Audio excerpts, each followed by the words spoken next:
menurut kamu kalau tetanggaku ini memakai obat bius itu gimana? Obat bius yang kayak mana tuh? Katanya tuh kalau yang ada alkoholnya gitu. Seharusnya sih boleh, kan untuk medis. Kalau dalam Islam, Duh, gimana ya kalau dalam Islam? tapi kan alkohol kan haram menurut dalam Islam. Kan darurat nih Pak, nanti orangnya kenapa-napa kalau nggak dibius. Rasanya sakit dong. Nih, menurut Imam Syafi'i ini, hukum hamar itu ialah haram secara kat'i dan najis apabila terkena anggota tubuh. Hukum hamar menurut beliau ini berlaku untuk semua jenis hamar sampai pada minuman yang memabukkan maupun tidak memabukkan, baik sedikit maupun banyak. Nah kan sama kan sama kayak alkohol kan. Nah, jadi gimana? Tapi nih Pak, sini. Kalau menurut ulama, Hanafiyah Ibnu Abidin berkata, albans atau obat bius dan semacamnya dari benda padat diharamkan jika dimasukkan untuk memabukkan. Dan itu ketika dikonsumsi banyak. Dan beda halnya jika dikonsumsi sedikit seperti untuk pengobatan nih Pak. Tapi kan kata Imam Syafi'i kan semua jenis apapun haram alkohol. Ya udah deh kan bertanya teman-teman aja gimana? Assalamualaikum Kak. Salam. Perkenalkan nama aku Hanifah Risma dari Prodi Pendidikan Matematika. Di sini aku mau wawancarain dan sedikit untuk tugas proyek aku agama. Sebelumnya perkenalkan dulu Kak, namanya Jumayu Sari. Oke Kak, di sini aku mau nanya pendapat Kakak atau menurut Kakak tentang obat-obatan yang mengandung bahan-bahan terlarang atau alkohol gitu Kak. Gimana menurut Kakak? Menurut saya diperbolehkan Kenapa tuh Kak? karena boleh dipergunakan jika dalam keadaan mendesak dan jika tidak ada alternatif lain yang halal. Oke Kak, terima kasih. Assalamualaikum Kak. Waalaikumsalam. Kenalkan saya Fitri Rahmawati dari Prodi Pendidikan Matematika. Saya di sini menanyakan untuk tugas proyek saya. Pertama-tama boleh perkenalkan diri dulu. Nama saya Nafisa Jadina. Nama saya Sylvia Ramadhani. Nama saya Vina. Oke, saya di sini ingin menanyakan, menurut pandangan kakak, dibolehkan atau enggak kayak obat-obatan itu mengandung bahan-bahan seperti formalin atau narkoba gitu dalam dunia medis? Menurut saya sih itu dibolehkan, namun tidak boleh berlebihan. Kalau sesuai takaran dokter mungkin bisa. Oke, kalau menurut saya pribadi Kak, kalau dalam konteks yang terjepit banget dan harus menggunakan obat itu mungkin boleh-boleh saja, karena Allah kan maha mengerti, mungkin saja dimaafkan. Dan juga kalau bisa, kalau misalnya tidak terlalu darurat, mungkin bisa menggunakan atau mencari obat-obatan lain yang tidak mengandung hal-hal yang seharusnya dilarang tersebut. Tapi jika terdesak, mungkin boleh saja, insya Allah. Oke, baik. Kalau menurut saya sendiri Kak, ini kan tadi mengandung kayak alkohol gitu ya. Menurut saya alkohol ini bukan khamar deh, karena khamar itu kan minuman keras ya. Nah, jadi biasanya tuh emang dalam medis tuh obat-obatan itu mengandung alkohol kayak antiseptik gitu kan, itu kan mengandung alkohol. Jadi sebenarnya itu tuh nggak masalah dipakai sama kita, karena ya itu tadi dia nggak termasuk minuman keras, jadi insya Allah nggak masalah. Karena kalau misalnya udah dijadiin minuman keras itu kan kandungannya udah beda lagi dari alkohol yang dipakai di obat-obatan itu. Nah makanya itu dilarang. Nah jadi emang dalam dunia medis rata-rata, nggak rata-rata sih, emang mereka tuh emang menggunakan alkohol sebagai obat mereka. Jadi pasti kan sebagai dokter atau orang yang ahli itu tahu takaran-takaran gitu seperti yang kata Fisha tadi. Jadi insya Allah aman, asal jangan berlebihan. Kalau emang tujuannya untuk pengobatan dan untuk tujuan kesembuhan juga itu insya Allah nggak apa-apa. Coba Biasanya. Iya tergantung. Ya terima kasih Kak. Ya Kak.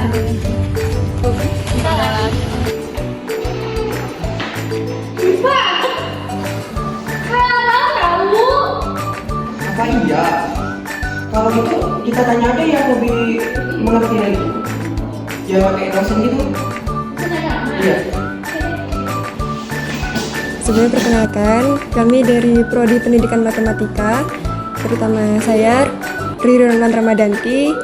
Ririn Wulan Ririn, Ramadanti dengan NIM A1C224038 Ustadz, dari kelompok 6 kami. Per kelompok. Ya. Tujuan kami di sini mewawancarai untuk memenuhi proyek agama Ustadz. Proyek agama. Proyeknya berupa apa nih? Proyeknya berupa pembuatan video edukasi. Nah, di situ ada beberapa topik yang boleh dipilih. Nah, kami memilih topik tentang apakah boleh menggunakan obat-obatan yang di dalam obat-obatan tersebut terdapat zat haram seperti khamar atau contohnya seperti narkoba, Ustadz. Nah, judul dari video edukasi kami itu adalah pandangan dosen agama Unja terhadap obat-obat yang mengandung benda haram seperti khamar dan narkoba tersebut, Ustadz. Jadi tujuan kami mendatangi Ustadz Salman di sini ingin mengetahui sebagai salah satu dosen agama di Unja, bagaimana pandangan Ustadz terhadap hal tersebut, Ustadz. Baik, terima kasih. Berarti ini untuk pemenuhan tugas akhir atau bukan ya? Iya. Iya, Ustadz. Itu dilaporkan gitu ya. Oke. Baik, berkenaan dengan obat-obatan. Obat-obatan itu kan berupa ikhtiar sebenarnya kan. Jadi setiap ada yang sakit maka ikhtiar kita adalah berobat. Yang memberikan kesembuhan itu adalah Allah Subhanahu wa taala tentunya. Kemudian banyak cara untuk berobat. Dan selagi ada cara yang baik dengan obat-obatan yang halal, maka Ustaz rasa bukan hanya Ustaz saja sebagai dosen agama, ini juga sudah sudah fatwa atau kesepakatan ulama, asalkan ada bahan yang haram, baik itu sedikit atau khamar atau sejenisnya ya dalam obat, maka itu dilarang. Walaupun cuma sedikit zatnya, sedangkan misalnya ada 100% ya 10% haram, selebihnya 90%-nya halal mungkin zatnya kan. Maka status dari obat ini akan jatuh kepada haram dikonsumsi walaupun dengan niat untuk berobat. Itu yang pertama. Kemudian yang kedua, kalau sudah diputuskan secara medis tidak ada obat yang lain, dalam hal penyakitnya. Kalau tidak diobati mungkin akan meninggal atau akan semakin parah dan lain sebagainya, maka diputuskan cuma itu satu-satunya obat. Kalau itu kasusnya, maka sebagian ulama itu memperbolehkan ya, itu istilahnya darurat. Kalau memang tidak ada lagi jalan yang lain, maka itu diperbolehkan ya untuk mengkonsumsi obat yang seperti itu. Tetapi kalau banyak cara yang lainnya, itu salah satu obatnya, maka obat tersebut tidak boleh dikonsumsi. Kemudian dilihat dari penyakitnya. Kalau penyakitnya itu tidak kronis atau tidak berbahaya terhadap jiwanya atau tubuhnya, maka saya rasa tidak perlu kita memakai bahan yang haram untuk mengobati penyakit tersebut. Tapi kalau sudah seperti kanker stadium akhir atau ada penyakit yang kronis lainnya harus diobati kan. Kemudian kalau tidak diobati dengan satu obat tersebut, tidak ada obat yang lain, maka itu dalam keadaan darurat diperbolehkan.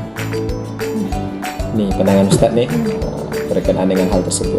Mungkin kalau contohnya kemarin itu kan yang jadi perbincangan masalah vaksin kan. Vaksin saja itu masih banyak perdebatan atau ikhtilafnya. Ada yang memperbolehkan, ada yang tidak. Tapi intinya nanti sampai ada fatwa dari Majelis Ulama Indonesia yang mengatakan vaksin itu halal dengan berbagai macam kajiannya, maka di sana baru diperbolehkan untuk mengambil obat tersebut. Oke, ada lagi yang lain? Kalau misalnya penggunaan psikotropika untuk obat bius dalam kesehatan itu bagaimana, Ustaz? Berarti itu diperbolehkan karena obat bius ya? Iya. Obat bius itu memakai psikotropika atau jenis-jenis narkotika kan biasanya memang mereka digunakan untuk bidang kesehatan, cuman karena sering disalahgunakan sehingga dilarang. Oke. Kalau masalah narkotika itu sebenarnya itu kan masalah kontemporer ya. Dalam kasus atau dalam dalil Al-Quran dan hadis itu kan tidak ada. Tetapi kalau berhubungan dengan narkotika tersebut, obat tersebut membuat seseorang itu mabuk atau membuat dia tidak sadarkan diri, dan ada unsur maksiatnya di sana, baru dilarang dan disamakan dengan khamar. Tapi kalau dipakai untuk medis, itu kebutuhan medis, sehingga kalau tidak pakai itu tentunya kalau mau operasi dan lain sebagainya itu tidak bisa dilaksanakan ya, tentunya akan terasa nian sakitnya gitu ya. Maka itu diperbolehkan kalau dalam hal-hal medis. Yang tidak boleh itu digunakan untuk jalan yang tidak baik gitu kan. Oke. Terima kasih Pak Ustaz. Itu aja. Oke, mudah-mudahan lancar ya. Oke, siap. Assalamualaikum warahmatullahi wabarakatuh. Waalaikumsalam warahmatullahi wabarakatuh. Permisi Ustadz, perkenalkan nama saya Fintek Yama Faza dari R1 Pendidikan MTK dengan NIM A1C224029. Izin bertanya Ustadz, nah bagaimana pandangan Ustadz terhadap obat-obat yang mengandung zat-zat yang diharamkan seperti kharam atau narkoba atau obat-obat yang mengandung zat-zat yang bisa dibikin haram? Baik. Sebelumnya kita mengkaji dari segi fikih dulu ya. Jadi al-haramu bayyinun wal halalu bayyinun. Jadi haram sama halal itu jelas. Mana yang halal, mana yang haram. Kalau memang dari segi obat itu kan salah satu ikhtiar manusia untuk menyembuhkan sebuah penyakit. Jadi memang ikhtiarnya kan banyak kan, tidak harus minum obat. Ada yang mungkin pakai herbal, ada yang menjaga pola makan, ada yang menjaga kesehatan. Mungkin ini tadi yang ditanyakan adalah dari segi obat ikhtiarnya. Tetapi obat tersebut mengandung zat-zat yang dilarang gitu. Tapi sebelumnya saya pengen diskusi, alkohol itu diharamkan tidak?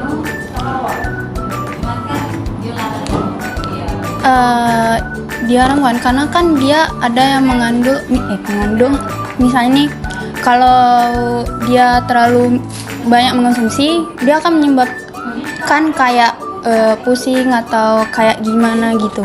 Baik, alkohol itu sebenarnya halal. Kalau disalahgunakan dia menjadi haram. Maka di beberapa medis itu kan mereka menggunakan alkohol untuk bius, untuk ada bahkan di kandungan obat tersebut diperbolehkan, tetapi memang harus berstandar BPOM. Ada harus bersandar MUI, halal di situ kan. Harus ada di situ. Tetapi tadi pertanyaannya khamar itu dia kan masuknya di kias. Asalnya itu dia perasan dari buah anggur.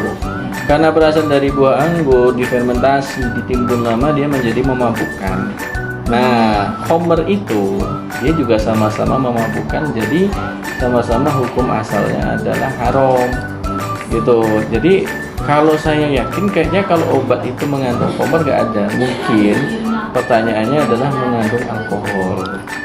Nah, kalau mengandung alkohol itu pandangan saya boleh selama ada dosis tertentu yang sudah ditentukan. Tadi betul yang disampaikan dengan Ustaz Salman tadi, kalau disalahgunakan dosisnya terlalu besar, nah itu yang tidak boleh, apalagi sampai menyebabkan halusinasi, ketenangan berlebihan. Nah, itu yang tidak diperbolehkan. Jadi memang kalau asal hukumnya khamr itu haram. Jadi sudah disampaikan tadi, jadi tetes apapun itu tidak boleh. Memang ada pandangan fatwa itu kalau ketiadaan obat yang halal itu boleh digunakan. Tetapi seberapa besar ikhtiar kita, seberapa besar usaha kita untuk mencari obat yang halal, kan saya yakin masih banyak ya obat halal kecuali selain obat itu. Kecuali kita ketika hidup di hutan dihadapkan oleh ada yang namanya pohon tumbuhan, itu dia mengandung racun dan ada tinggal babi dan kita kehabisan bekal. Memang pada dasarnya kan dua-duanya ini haram karena satu beracun, satu babi. Kira-kira kita milih yang mana? Yang babi kan, karena lebih kecil mudaratnya. Karena kalau beracun sama sekali juga merusak diri kita, hifdzun nafsunya tidak ada. Maka itu dipilihkan karena memang tidak ada ikhtiar lain. Karena kalau kita lanjut, kita ini, maka kita akan mungkin meninggal kan karena kehabisan seperti itu. Tapi kalau yang ini, yang obat tadi kan ikhtiarnya banyak, tidak hanya di satu tempat. Maka tempat lain kan bisa kita datangi, bisa kita ikhtiari, atau mungkin pakai pengobatan sunnah Rasul, pakai bekam ataupun pakai yang sebagainya. Nah itu bisa. Itu menurut pandangan saya. Jadi mungkin kalau pertanyaannya kayaknya sepaham saya dia mengandung alkohol, bukan khamr gitu kan. Kalau khamr itu kan dia sudah diracik gitu kan. Kalau alkohol kan dia dasarnya campuran buat minuman, buat ini. Nah itu yang kalau buat minuman itu yang tidak boleh. Tapi kalau buat obat dan dia memang sudah standar, sudah ada izinnya, maka itu, dan ada fatwa MUI kan. Kita kan sekarang memang kiblatnya kan kepada ulama. Nah kalau pada zaman Rasul kan kembalinya ke Rasulullah. Kalau pada zaman sahabat kepada sahabat gitu kan. Pada zaman Khulafaur Rasyidin, para khalifahan seperti Utsmani, Umayyah, itu kan kembali kepada mereka. Itu masalah ijtihad tadi. Kalau sekarang kan ijtihadnya kepada ulama, yang mereka otomatis lebih paham gitu. Kalau kita kan hanya belajar taunya dasar hukum Islam aja kan, sumber hukumnya bagaimana. Tapi kalau dari segi-segi itu kan mereka harus meneliti dan sebagainya, gitu ya pandangan saya. Oh izin bertanya lagi Ustadz, kalau misalnya nih ada orang yang berobat, nah dia pergi kan ke dokter, tapi dokternya ini nggak bisa nemuin penyakitnya. Nah dia nih mau tidak mau ke orang pintar. Kan ada tuh ceritanya nih, kalau kita nih nggak boleh percaya pada orang pintar. Nah menurut pandangan Ustaz kayak gimana? Baik, kita percaya sedikit saja ya. Ada yang lebih kuat selain Allah itu sudah masuk syirik. Jadi kita percaya bahwa ada yang menyembuhkan, bukan lewat wasilah. Jadi misalkan lewat wasilah jin kayak orang pintar tadi untuk mengetahui sumber penyakit, itu termasuk syirik. Maka cara satu-satunya itu bukan lewat orang pintar, yaitu lewat tadi ada metode ruqyah syar'i. Dan itu ruqyah syar'i itu bisa individu, bisa lewat ustadz juga. Kalau individu kan tinggal kita mendengarkan ayat-ayat ruqyah, nanti kita bagaimana kondisi kita. Kalau misalkan ada sesuatu, kita minta bantu yang lebih ahli, lebih syar'i. Jadi bukan lewat orang pintar. Otomatis kita harus literasi dulu kan, melihat mana yang kira-kira ustadznya ini memang syar'i dalam ruqyah, mana yang tidak gitu. Jadi kalau pandangan saya, jangan sampai kalau misalkan dokter tidak bisa mendiagnosa kan, maka jangan sampai ke orang pintar. Jadi tetap ikuti saja langkah-langkah Rasul, karena kan kekuatan itu semua kembali kepada Allah. Nggak ada yang lebih besar daripada Allah, gitu ya. Oh itu saja Ustadz, terima kasih. Maaf mengganggu waktunya. Sama-sama. Waalaikumsalam. Oh, jadi gitu. Bisa halal, Bisa haram. tergantung dosisnya lagi. Baiklah, di sini saya akan menyimpulkan kesimpulan dari penjelasan tentang pengobatan mengandung zat-zat alkohol atau zat yang diharamkan. Nah, jadi dari video yang sebelumnya itu sudah dijelaskan bahwa pengobatan menggunakan zat-zat yang mengandung alkohol atau bahan yang diharamkan itu diperbolehkan dengan menggunakan syarat-syarat tertentu, seperti pengobatan yang mengandung alkohol. Pengobatan tersebut diperbolehkan dengan syarat dosis atau takaran yang telah ditentukan yang tidak mengakibatkan hilangnya akal.